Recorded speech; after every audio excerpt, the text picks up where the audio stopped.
Pada Januari tahun 2016, saya merencanakan untuk mendaki Gunung Gede via Putri. Kebetulan saya orang Putri asli. Saya mencoba menghubungi teman saya yang bernama Ardi untuk mengajaknya naik bareng. Dan saat itu, ia langsung mengiyakan untuk naik bareng. Kami berdua pun menghubungi teman-teman yang lain, yaitu Dodi, Indah, Lastri, Karto, dan Bojes.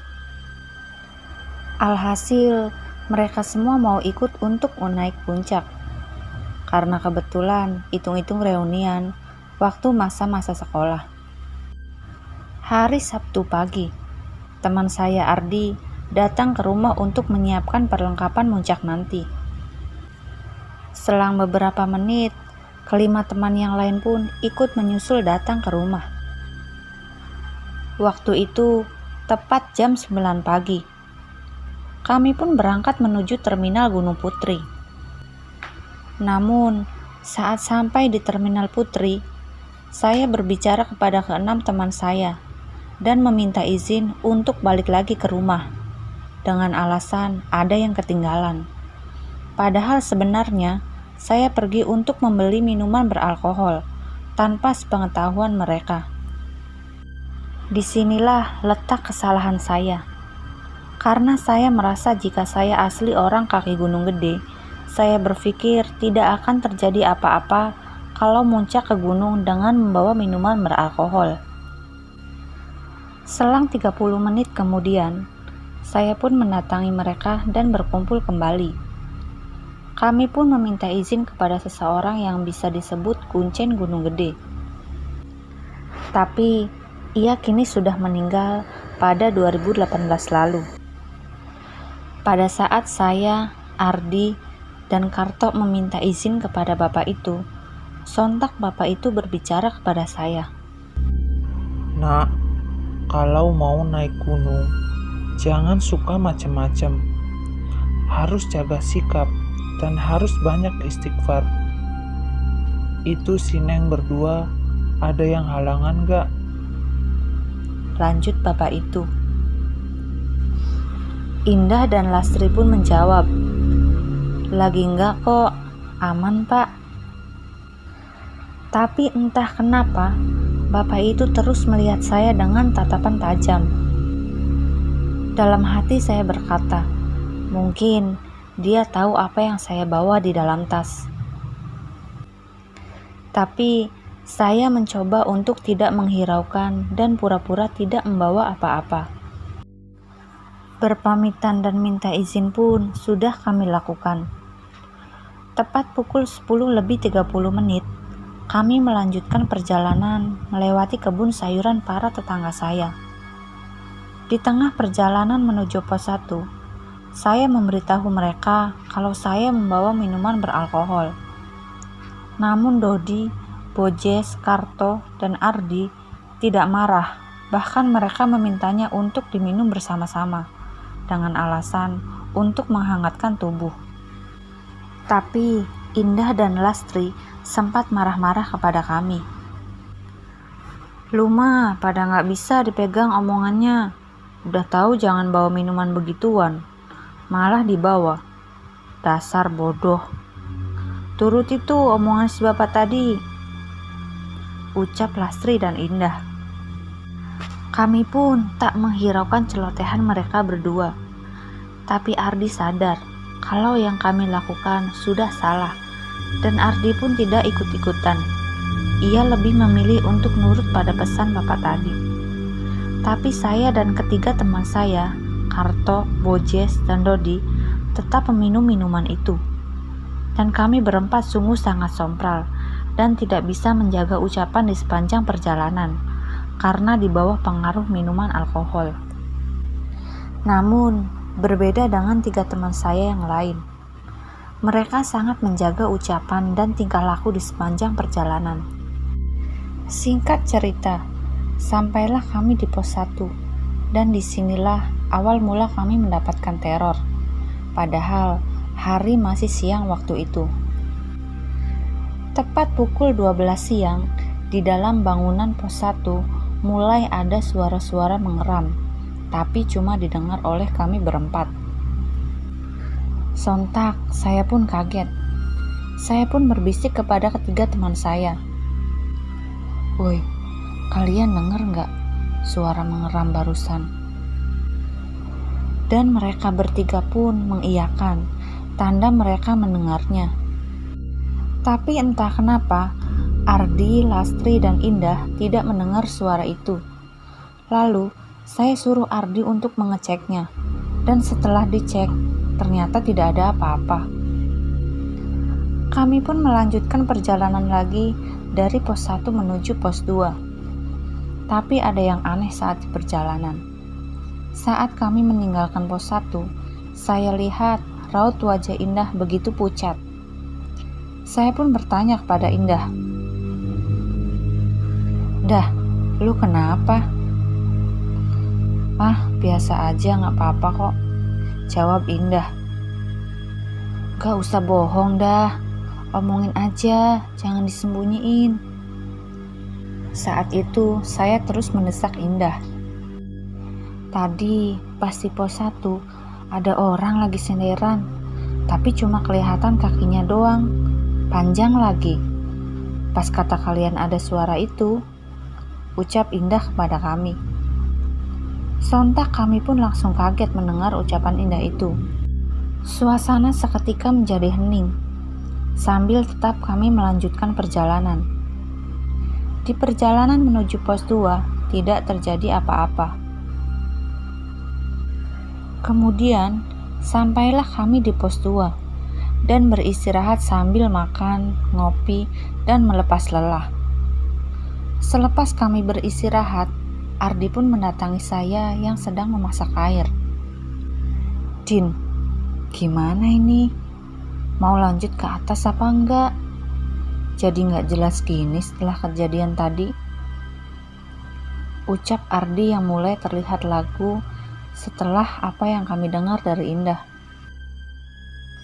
"Lah, lanjut aja. Tadi itu mungkin lagi kebetulan aja kali. Tapi tanyain dulu lah ke anak-anak yang lain. Kalau aku mah gimana yang lain aja." Ardi pun menghampiri teman-teman yang lain. Tapi jawaban mereka sama dengan saya. Mereka ingin melanjutkan perjalanan ke atas.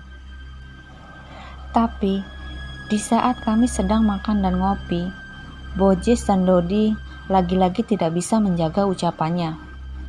Dan kebetulan juga mereka berdua itu memang sompral dalam berkata-kata di keseharian mereka. Sampai-sampai mereka tidak bisa menjaga ucapan di saat-saat seperti ini. Sontak mereka berdua pun berbicara.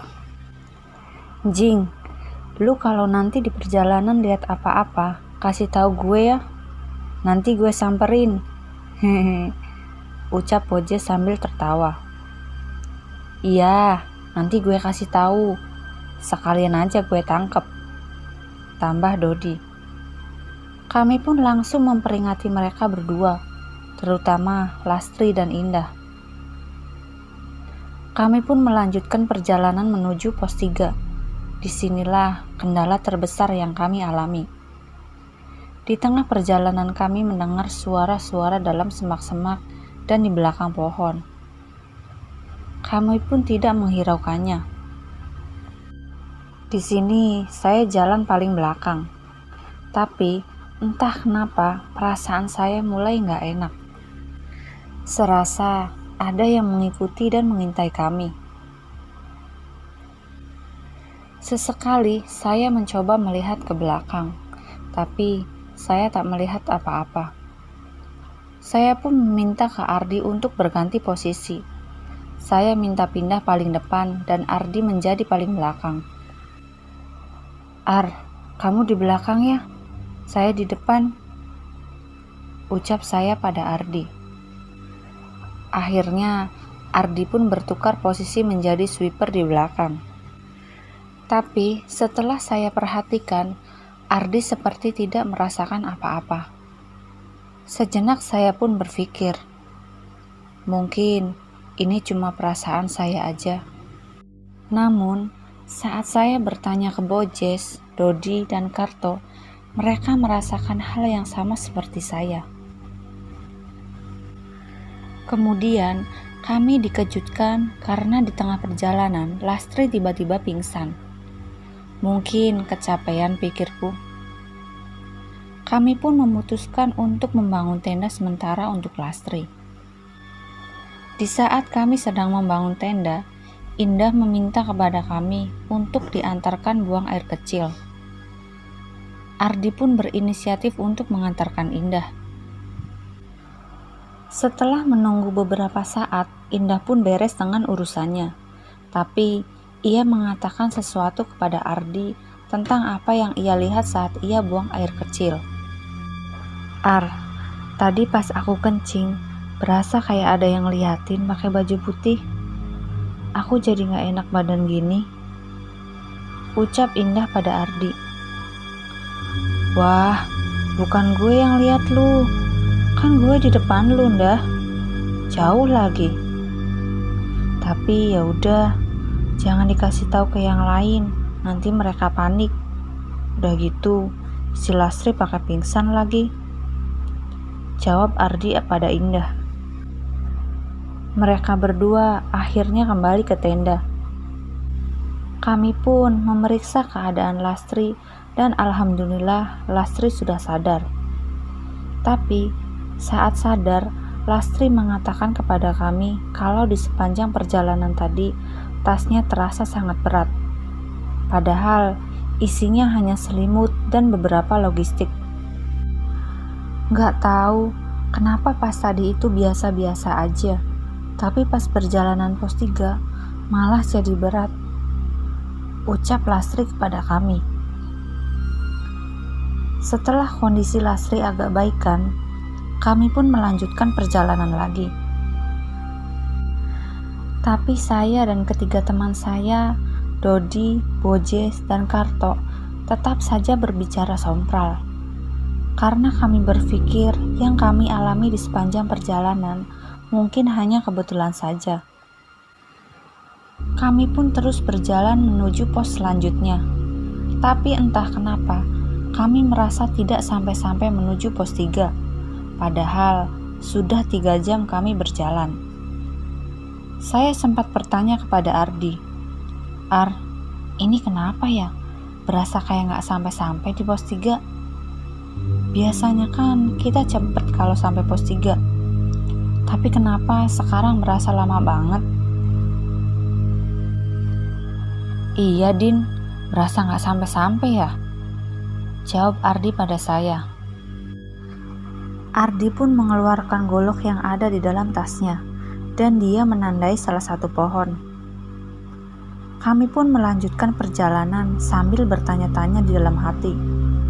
Kenapa perjalanan di pos 3 tak kunjung sampai? Cahaya matahari pun mulai redup. Sampai saat ini kami belum sampai ke pos 3. Padahal ini sudah jam 5 sore. Di perjalanan, saya yang posisinya paling depan sempat berhenti karena kaget dengan apa yang saya lihat di belakang pohon. Tapi entah mereka berenam melihat atau tidak apa yang baru saja saya lihat. Sontak, kami pun berhenti dan Karto pun bertanya, "Kenapa woi, kok malah berhenti?" "Gak apa-apa, cuma mau ngambil nafas bentar. Itu senternya cepet dihidupin, udah mulai gelap nih," ucap saya pada yang lain. Saya pun tidak memberitahu apa yang saya lihat, dan sosok yang saya lihat itu seperti nenek-nenek. Rambutnya panjang, dan dia berdiri tepat di atas pohon. Perjalanan menuju pos 3 pun terus kami lanjutkan, dan saya masih teringat akan sosok yang tadi saya lihat. Lama kami berjalan, namun pos 3 belum juga terlihat. Waktu menunjukkan pukul 18.30. Karena lelah di tengah perjalanan, kami memutuskan untuk istirahat dulu, dan kami pun berinisiatif untuk berdoa supaya diberikan petunjuk dan dimudahkan. Kami pun berdoa bersama. sempat terpikir untuk kembali lagi ke base camp.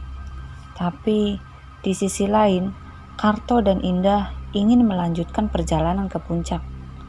Karena mereka berpikir yang mereka alami selama di perjalanan hanya kebetulan saja. Kami pun akhirnya berdiskusi dengan alot. Tapi entah kenapa, teman-teman yang lain menyetujui kemauan mereka berdua. Malam semakin gelap. Kami berjalan menyusuri jalan setapak. Dan akhirnya, alhamdulillah, kami pun bertemu dengan pos yang kami tuju. Waktu kala itu menunjukkan pukul 9 malam. Kami hanya beristirahat sebentar di pos ini. Karena menurut kepercayaan asli orang sini, jangan berlama-lama istirahat di pos 3. Suasana malam sangat sunyi dan hening, karena di sepanjang perjalanan, kami tidak pernah bertemu dengan pendaki lain, selain hanya kami bertujuh. Sayup-sayup, saya mendengar suara orang berteriak minta tolong. Entah hanya saya saja yang mendengar, atau yang lain juga merasakan hal yang sama. Saya pun bertanya kepada mereka, "Kalian mendengar suara orang minta tolong nggak?" Mereka pun menjawab kalau mereka juga mendengar suara orang minta tolong. Di sini kami bingung antara ingin mencari sumber suara atau tidak. Karena kami merasa janggal dengan suara itu, kami pun sepakat untuk tidak menghiraukan suara orang minta tolong itu. Dan kami pun bergegas untuk pergi dari pos 3 menuju pos 4. Di sini kami tidak mau mengambil resiko lagi, karena melihat keadaan Indah dan kami pun memutuskan untuk beristirahat di sini dan mendirikan tenda, berencana summit ke puncak pada pagi harinya. Selesai tenda didirikan, kami pun langsung masuk ke dalam tenda masing-masing dan beristirahat tanpa masak air atau makan dulu. Malam semakin larut. Waktu menunjukkan pukul 2 dini hari. Saya terbangun karena ingin buang air kecil. Saya pun membangunkan dan mengajak Dodi untuk menemani saya. Tapi, tanpa disadari, ternyata di atas pohon ada yang melihat kami berdua dengan sorot mata yang berwarna merah. Entah itu sosok apa. Kami pun diam tanpa kata dan hanya bisa saling tatap dengan Dodi. Kami berusaha untuk tetap tenang dan akhirnya kami pun lari menuju tenda. Di dalam tenda, saya dan Dodi melihat seperti ada orang yang mondar-mandir di depan tenda. Saya mencoba membangunkan teman-teman yang lain, tapi cuma Bojes dan Karto saja yang bangun. Saya pun langsung memberitahu mereka apa yang sudah saya dan Dodi lihat saat kencing tadi. Tapi mereka berdua malah tertawa dan berkata kalau saya dan Dodi cuma berhayal. Bojes pun berkata, "Kalau lu lihat yang kayak gitu, samperin aja, jangan takut. Sekalian lu minta nomor, siapa tahu dikasih," ucapnya sambil tertawa. Saya pun langsung marah karena tingkah laku dia yang berbicara sembarangan dan seperti yang menantang penunggu di sini. Kami pun akhirnya tidur kembali setelah percakapan itu. Angin bertiup sangat kencang dan terdengar suara seperti ada yang jatuh dari pohon. Suaranya pun terdengar sangat keras, seperti orang yang jatuh dari atas pohon. Saya pun terbangun karena suara itu dan mencoba mengintip dari sela-sela tenda. Ternyata ada orang, tapi sosok itu mempunyai ekor. Di sini saya langsung kaget setengah mati dan berharap semoga tidak terjadi apa-apa. Saya segera menutup mata dan merebahkan badan kembali sambil berharap pagi cepat datang. Sejenak saya pun berpikir, mungkin ini karena tingkah laku saya dan kawan-kawan saya yang sejak awal pendakian sudah tidak sopan dan membawa minuman beralkohol, sehingga membuat penunggu di sini menjadi marah. Dalam kondisi ketakutan, saya hanya bisa memejamkan mata sambil membaca doa sebisa mungkin dan berharap malam cepat berlalu. Namun, tiba-tiba tenda kami goyang-goyang, seperti ada yang menggerakkan, dan ternyata benar dugaan saya. Saat saya membuka mata, ternyata sesosok orang berekor itu tepat berada di sebelah tenda kami. Saya pun langsung menutup tubuh saya dengan sleeping bag dan hanya bisa menunggu pagi cepat datang. Singkat cerita, pagi pun datang. Saya terbangun dari tidur dan saat saya keluar dari tenda, ternyata kawan-kawan saya sedang mempersiapkan sarapan untuk melanjutkan perjalanan ke puncak. Ardi pun bertanya kepada saya yang sedang duduk di belakang tenda karena memikirkan kejadian semalam. "Lu kenapa, Din? Lu semalam berasa dan lihat ada orang berekor, terus gak lama ngegoyang-goyang tenda gak?" Tanya Ardi kepada saya. "Iya, gue semalam gak bisa tidur gara-gara lihat orang itu." Lu juga ngerasain ya? Kenapa gak ngasih tahu gue?" Jawab saya pada Ardi. "Boro-boro mau ngasih tahu, gue aja takut. Mau ngasih tahu lu, tapi gue pikir lu udah tidur." Saya dan Ardi pun sepakat untuk tidak menceritakan kejadian semalam karena teman-teman yang lain sepertinya tidak ada yang mengalami kejadian itu. Tapi saya curiga dengan Lastri karena ia diam saja. Dia tidak memperlihatkan raut muka yang seperti biasanya. Saat saya tanya kepada Lastri, dia pun jujur kepada saya dan yang lain kalau ia datang bulan sejak pagi tadi. Sontak kami pun bingung. Terfikir oleh kami untuk tidak melanjutkan perjalanan. Lastri dan Indah lebih memilih untuk tidak melanjutkan perjalanan dan lebih memilih untuk turun. Tapi Karto, Dodi, dan Bojes tetap ingin melanjutkan perjalanan ke atas karena sudah tanggung.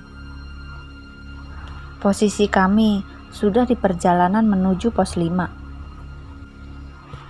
Di sini saya benar-benar bingung. Lastri dan Indah ingin turun, sementara mereka bertiga ingin melanjutkan perjalanan menuju ke atas. Karto, Dodi, dan Bojes pun berbicara dan meyakinkan kedua wanita itu. "Udahlah, lanjut aja. Gak bakal ada apa-apa ini. Udah nanggung. Ini udah mau sampai pos 5. Nanti kalau di perjalanan ada apa-apa, biar gue aja yang berantem kalau ada yang gangguin lu," ucap Dodi kepada kami. Mendengar ucapan Dodi seperti itu, kami semua pun tertawa terbahak-bahak. Akhirnya, kami pun melanjutkan perjalanan, dan alhamdulillah tidak terjadi apa-apa dari pos 5 sampai alun-alun Surya Kencana. Kami pun mendirikan tenda dan berencana bermalam di sini. Dan ternyata, disinilah teror yang sangat mengerikan dimulai. Tepat di alun-alun, kami mendirikan tenda di antara pohon-pohon untuk menghindari angin karena cuaca di puncak saat itu sedang ada badai. Setelah selesai mendirikan tenda, saya, Ardi, Indah, Lastri, dan Karto mempersiapkan persediaan untuk memasak dan membuat api unggun. Saya pun meminta Bojes dan Dodi untuk mencari kayu bakar. Akhirnya mereka berdua pun pergi mencari kayu bakar ke arah jalur Gunung Gemuruh. Tak lama kemudian, mereka pun kembali ke tenda dan membawa kayu bakarnya. Tapi mereka tidak hanya membawa kayu bakar saja. Mereka juga membawa pisang dan rokok cerutu. Sontak saya pun kaget. Mereka dapat dari mana rokok dan pisang itu ya? Gumam saya dalam hati. Saya pun langsung bertanya kepada mereka. "Elu, pada dapat dari mana itu rokok sama pisang?" Tanya saya kepada mereka. Dari belakang batu ada ginian nih. Kayaknya sih ini sesajen. Terus ada telur, tapi masih mentah, jawab Dodi dengan santai. Ardi pun langsung marah dan menegur pada mereka berdua. Kalian gak ada sopan santunnya ya. Bisa jadi itu buat sesajen penunggu di sini. Kalian malah berani membawanya, ucap Ardi dengan nada marah. Mereka pun cekcok. Bojes langsung merespon perkataan Ardi. Lah, ini kan cuma sesajen. Masih percaya aja sama hal-hal yang kayak gitu. Daripada mubazir, mending dibawa dan dimakan, ucap Bojes yang lagi-lagi menganggap itu adalah hal yang tidak perlu dikhawatirkan. Saya pun langsung memisahkan mereka yang sedang berdebat karena sesajen itu. Singkat cerita, malam pun datang, dan sekitar jam 9 malam, terjadi hal yang tidak diinginkan. Di sini, kami semua melihat ada kakek-kakek berpakaian serba hitam dan mengenakan ikat kepala. Kakek itu sedang mondar-mandir tak jauh dari tenda kami. Jaraknya mungkin sekitar 15 meteran. Kami pun langsung memperhatikan muka kakek itu. Apakah itu benar manusia atau penunggu di sini? Saya kembali teringat kelakuan Dodi dan Bojes. Karena tadi sore mereka mengambil sesajen. Mungkin kakek itu adalah pemilik sesajen itu. Tak berapa lama, kami melihat kakek itu berjalan menuju Batu Dongdang, tempat sesajen itu ditaruh. Lalu kakek itu langsung menghilang entah kemana. Kami mencoba untuk tidak menghiraukan keberadaan kakek itu. Waktu sudah mau menunjukkan pukul 11:30 malam. Rasa kantuk pun datang. Lastri dan Indah pun bergegas memasuki tenda untuk beristirahat. Sedangkan kami para laki-laki tidur di luar tenda sambil menjaga mereka berdua. Dan apa yang terjadi selanjutnya sungguh di luar nalar. Saat kami berlima tiduran, seperti ada orang berjalan tepat di atas kepala kami. Dan langkahnya pun sangat cepat, seperti orang yang sedang berlari. Kami pun langsung bangun karena kaget dan bergegas masuk ke dalam tenda. Kejadian mengerikan selanjutnya dimulai saat kami berlima masuk ke dalam tenda. Di dalam tenda, kami mendengar seperti ada suara orang mondar-mandir di luar, dan itu persis seperti kakek-kakek yang tadi sore kami lihat. Sontak, kami pun panik. Kami membaca doa sebisa mungkin, berharap orang itu pergi dan tidak mengganggu. Tapi ternyata malah lebih parah. Dari atas tenda kami, seperti ada orang yang sedang duduk. Terlihat samar bayangannya, dan suaranya lirih seperti nenek-nenek. Kami pun kembali hanya bisa pasrah dan berdoa sebisa kami. Seketika saya pun langsung teringat Lastri dan Indah.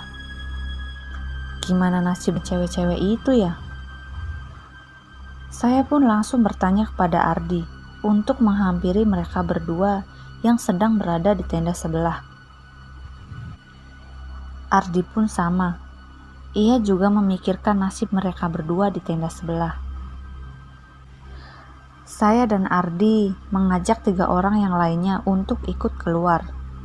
Mereka bertiga pun akhirnya ikut keluar bersama-sama. Ardi di posisi paling depan dan saya berada di paling belakang. Keluarlah kami satu persatu dari dalam tenda. Dan apa yang kami lihat sudah di luar tenda sungguh membuat kami tidak bisa bergerak karena saking kagetnya. Kami diperlihatkan oleh sosok tubuh yang berbadan besar dan matanya berwarna merah. Kami pun hanya bisa menutup mata dan rasanya kaki ini sudah tidak sanggup melangkah. Tapi kami mencoba memberanikan diri untuk menghampiri tenda sebelah. Sampailah kami di tenda sebelah. Kami segera membuka tenda dan bergegas masuk ke dalam. Walaupun tenda itu hanya muat untuk 5 orang saja, yang membuat sesak kondisi dalam tenda. Alhamdulillah, ternyata Indah dan Lastri tidak merasakan kejadian yang kami alami. Karena tenda terlalu sesak, saya pun menyuruh sebagian orang untuk pindah lagi ke tenda yang kami tempati, dan menyuruh Ardi untuk tetap tinggal di tenda Lastri dan Indah, karena untuk berjaga-jaga supaya tidak terjadi hal-hal yang tidak diinginkan. Kami berempat menuju keluar tenda. Entah kenapa, cuaca saat kami keluar seperti ada kabut tebal dan hawanya sangat panas. Dan yang terjadi setelah itu sungguh membuat kami sangat kaget. Saat kabut tebal itu mulai menghilang, seketika rumput-rumput itu berubah menjadi api dan terbakar. Aneh tapi nyata. Itulah yang kami berempat rasakan setelah di luar tenda. Kami pun bergegas masuk ke dalam tenda dan berharap api itu tidak menjalar ke tenda kami. Di dalam tenda, kami berempat hanya bisa berdoa sebisa mungkin. Selang beberapa menit, kami dikagetkan oleh sosok bayangan besar di depan tenda kami. Belum juga api itu padam dan berharap tidak menjalar ke tenda. Muncul sosok hitam besar. Kami semua syok dan tidak tahu lagi harus berbuat apa. Saya pun memberanikan diri untuk berbicara kepada sosok hitam besar itu untuk menyuruhnya pergi dan tidak mengganggu kami. Tiba-tiba, Ardi memanggil Dodi untuk meminta pertolongan. Ardi pun datang dan membuka tenda kami. Tapi ternyata bukan Ardi saja. Indah dan Lastri pun ikut menghampiri tenda kami. Entah kenapa, mereka bertiga bersikap seperti biasa-biasa saja, seperti tidak mengalami kejadian yang kami alami. Ardi pun bertanya kepada saya, apa yang saya alami sampai memanggil-manggilnya. Saya pun langsung menjawab dan menceritakan kejadian yang baru saja kami alami. Tapi ternyata mereka bertiga tidak merasakannya. Apalagi ada api yang membakar rumput-rumput itu. Kami berempat pun langsung bingung karena ucapan Ardi itu. Singkat cerita, kami pun sepakat untuk kumpul bersama-sama dengan hanya menggelar matras di depan tenda. Tak lama kemudian, Indah meminta untuk ditemani buang air kecil. Ardi dan Karto pun pergi mengantarnya. Setelah buang air kecil, raut wajah Indah begitu pucat, seperti orang yang sedang ketakutan. Saya pun langsung bertanya kepada dia, "Dah, kamu kenapa?" Indah pun menjawab, "Aku lihat nenek-nenek di balik pohon." Setelah Indah mengatakan itu, tiba-tiba dia langsung terjatuh pingsan. Lastri pun menangis karena mungkin apa yang sudah terjadi sungguh di luar dugaan.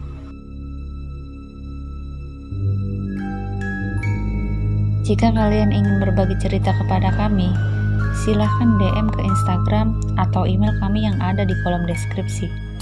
Sekian dan terima kasih. Salam dari kami, keluarga pendaki.